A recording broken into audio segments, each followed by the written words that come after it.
画一条线，一条线哈，然后再画一个弧，随便一个样子都可以，就随便一个弧的样子，好，然后再画一个矩形，有没有那种矩形？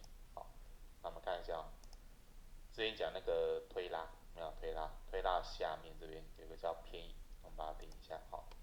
那偏移它这边选取什么偏移的表面或边缘，没有？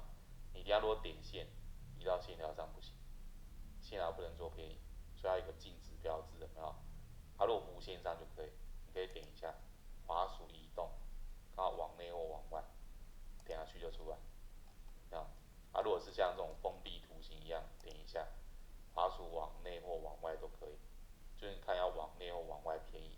好，那这边有一个提示距离嘛，对不对？假如说往外，我就打个0.1，打 Enter，距离就0.1。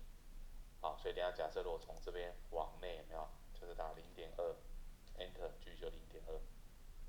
好，像如果你要再继续偏移的话，注意看如果要同样距的话，移到里面，你等下就点两下，它往同样方向再次偏移。好，移到这面上点两下，就同样方向跟距离就再次偏移，点两下，没有，一样就0.2。好，所以等下假设我再画一个圆圆也是可以没有。好，如果现在去点我们的偏移，没有，移到这边往外，叫做打0.3，距离就0.3。那移到这个面上，你再点两下，距离就一样0.3。移到面上，它有侦测到之后一样点两下，它就往外，